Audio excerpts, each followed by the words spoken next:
guys, what's going on? I'm the Dog, and welcome back to more Fire Emblem Path of Radiance. Here we are in Chapter 2 of the game. Riss is the healer of the Grail Mercenaries. It's Grail, like the Holy Grail. I wonder if there's some symbolism there. He's apparently been ill recently. Even the smallest lapse invites death, right? I know. My apologies to the rest of the team, then. Looks like I'll be recruited. This is why I don't read out any free line of dialogue. Damn it. Okay.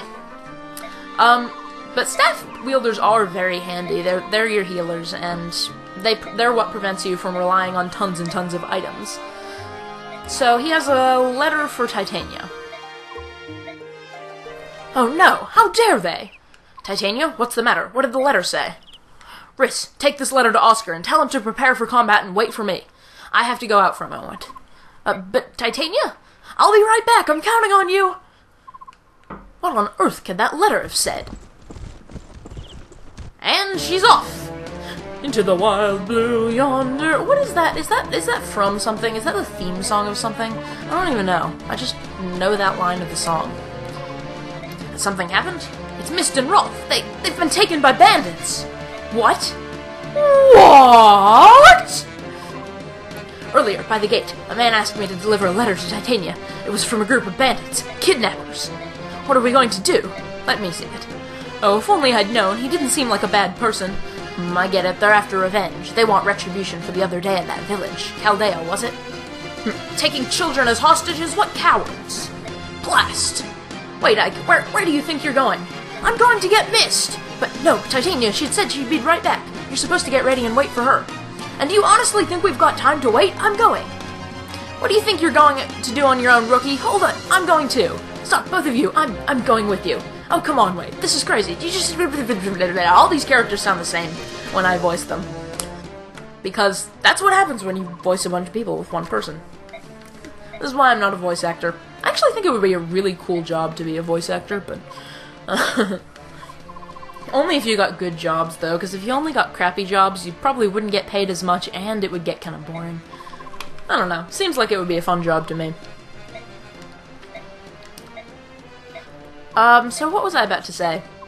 I'm terrible at voice acting.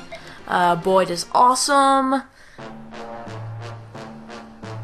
Well, here we are at the bandit stronghold, so that happens. That was me banging my cup dramatically on the table. Always have a glass of water handy when you LP. All the talking dries out your mouth. Now where's that snobby redhead wench you ride with? I don't know why I just decided to make him Cockney. He wasn't Cockney the first time around. Yeah, of course. We've got him locked up safe and sound in that little shack back there. We got no problem with those brats. What we're after is a little revenge. We want the redhead and hair pups. And that'd be you boys. Then hurry up and let those two go. We're here, aren't we? You've got no more reason to hold them. You're here, but Red ain't. We'll just keep the brats until she arrives. Dang it! You'll hear a lot of people saying things like blast and dang it, and a few more ridiculous things, because they didn't want to put too much swearing in the game. So Riss is very frail in melee, so you gotta protect him from getting attacked by enemies. But he's extremely useful, because you don't have to rely on vulneraries. You can just... everyone can get healing. So, let's see. His movement range is 8. A unique thing you may have noticed last time about mounted units is that they can move again after attacking. But, let's see, what's this guy's range? Right, I did this last time. I'm gonna park Oscar here. And then this guy has the axe, so I'm gonna put Ike here. Riss will move into the middle, and this guy can still attack Boyd. But I don't want him to be able to attack Riss. And whatever, I'll just leave Boyd.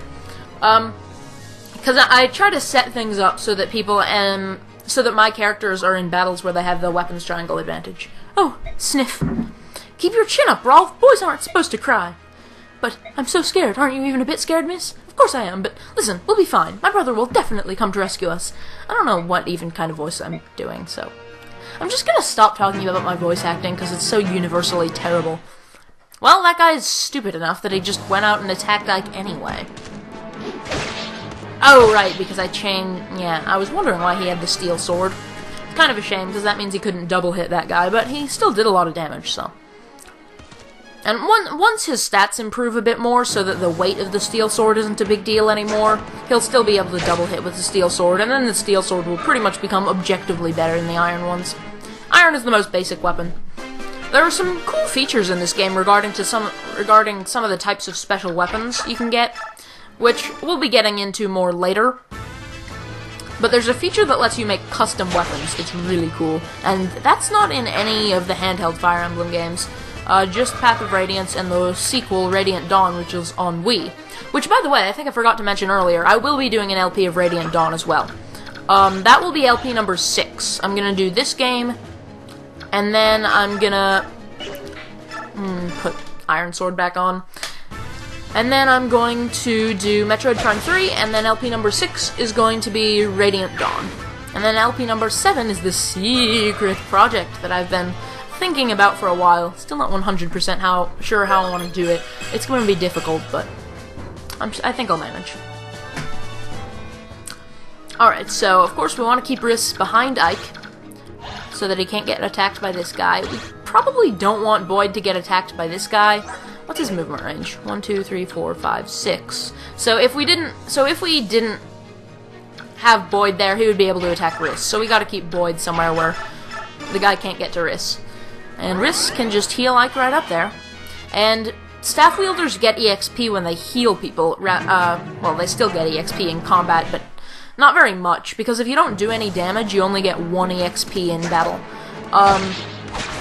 And, you know, Riss might be in a couple battles at some point in the game, but they'll be defensive ones, and he won't be able to counterattack, because if you don't have something that is considered as a weapon by the game, which a staff is not, because it's for healing, you can't fight with it, then you just can't do anything at all in battle, you just sit there and get attacked. So until Riss gets promoted to his 2nd class, where he's a bishop instead of a priest and gets the ability to use light magic, he can't counterattack at all. So Titania is back, so that's pretty cool. And I wish Boyd was getting more EXP here, but when you got mostly axe guys, your sword guys end up getting more EXP.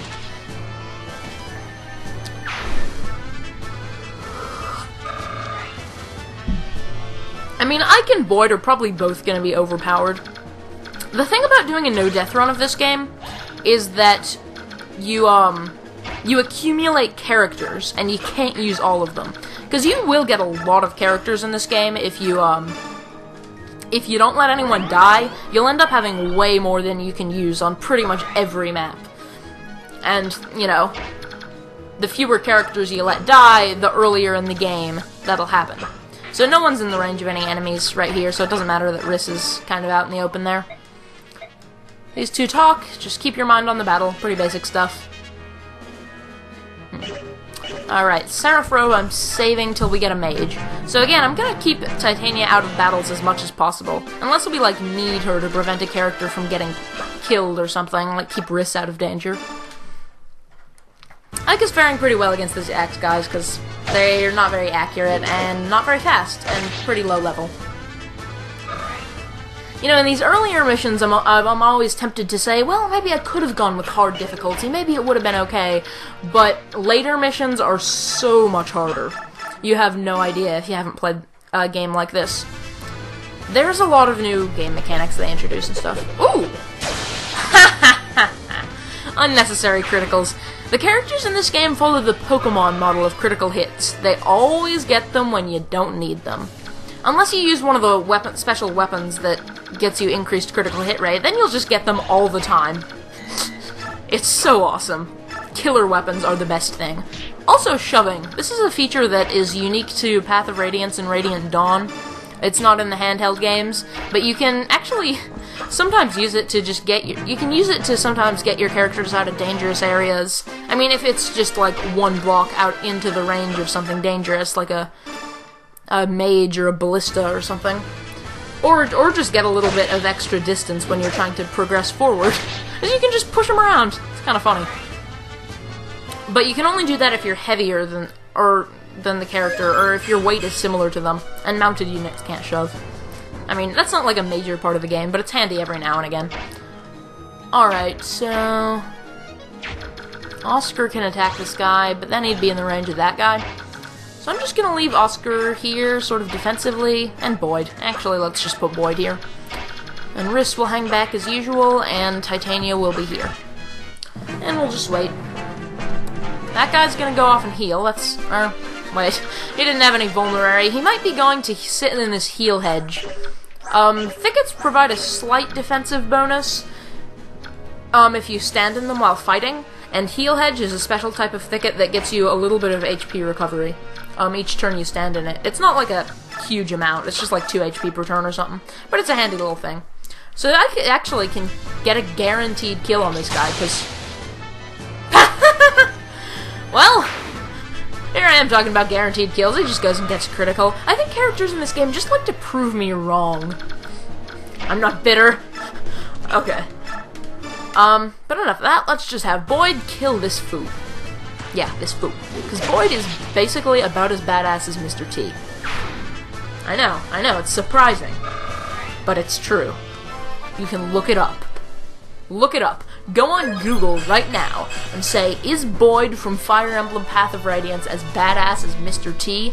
And if there are any web pages that come up, they will say wholeheartedly, yes. Boyd is just as badass, if not more so, than Mr. T. Why? What am I even going on about? I'm gonna unequip this Paladin band. Those bands, again, they don't do anything for us at this in this game mode. If we were doing the fixed level ups, they would be an issue, but we're not, so they're not. So, we can just sell them for money once we get the ability to sell items. So why did I put Boyd right there? That was kind of dumb to put him in the range of this bandit, but it's okay, because Boyd's relatively resilient. He's got a lot of HP, and the Myrmidon's pretty low level. So this is an unusual case of a boss that actually is willing to get up and move places. But I think Oscar's gonna be fine. No double hit, but oh well. Now, in later missions, that might have had worse consequences. That was actually kind of stupid, putting that many characters in places where they have weapon triangle disadvantages, but oh well. That was very loud slurping. Oscar, go and kill the sword guy, since you have an advantage there. Maybe he'll get an unnecessary critical. 3% chance. Could happen. Wow, no damage. That's pretty cool. So that battle window there, I'm sure you've noticed that popping up. That tells you pretty much everything you need to know about your chances of winning that battle and whatnot. Even though the thickets offer defensive bonuses, it's not really... Terrain isn't usually that big of a deal in this game. Will you let the two of them go now? Sure, you can have them both, if you can beat me, that is! Woo! Woo! Woo! They did have to sound like that. Thank you for asking. Maybe I can get Boyd in to finish him off. Can he hit him? It's not very good accuracy. Well, we'll just surround him so he can't, do anything. And then have... Ike needs healing. What we'll do here is have Riss get in there and heal Ike, and then move Titania so that the enemy can't get to Riss. I don't even know if I'm pronouncing Riss's name right, but whatever. Yeah.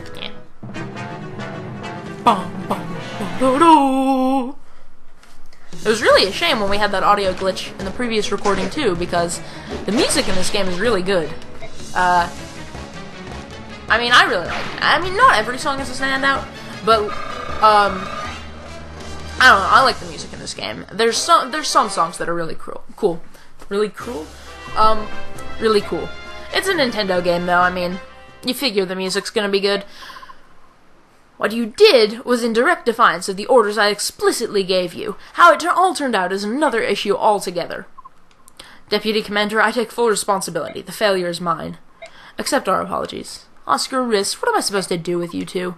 I think I'll leave you two to the Commander. He'll know how to handle you, I'm sure. Now, let's find Mist and Rolf. According to the Bandit Chief, they're in that shack back. Eek! That was the best scream ever. Please, let us go! I said let us go! Mist! Brother, everyone, you came! Oh, I'm scared. Rolf! Oscar, help me! Rolf, I'm here too! Boyd! That was the best noise ever. Stop crying. You don't need to worry. We'll get you out of there. That's right. Buck up, buddy. You'd think the one enemy that's standing there doesn't stand a chance against 5 of us. But he kind of has the advantage of the hostage there. You know, I just now noticed you can kind of see something red in the bushes over there. I didn't even notice that was visible before. Spoilers. She's putting down her weapons. Smart move, wench. Deputy Commander, we're here to save them. Now all of you back off. Okay. Dang. This stinks. Alright, so now you're unarmed. Which means all you can do is watch while I gut this whiny brat like a fatling pig. Ah! Ham it up, bro. Ham it up.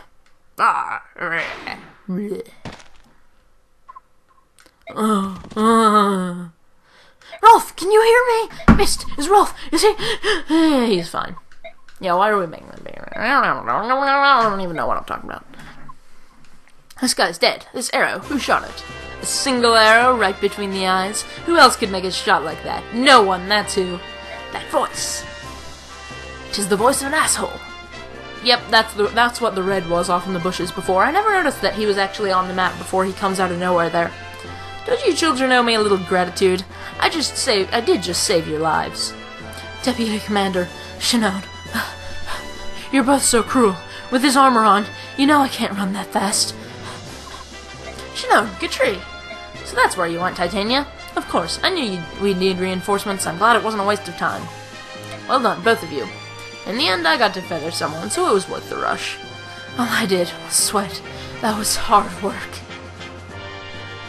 It's okay, Gatri's cool. Shinon's not. Shinon's a jerk. He's good in combat, but he's a jerk. And she never stopped believing. She obeyed the advice of Journey. You jerk! My nose does not run. Let us head home. Is this where the save screen comes up, or is there another thing? This is where the save screen comes up. That means I'm gonna end this off here. So, I hope you enjoyed.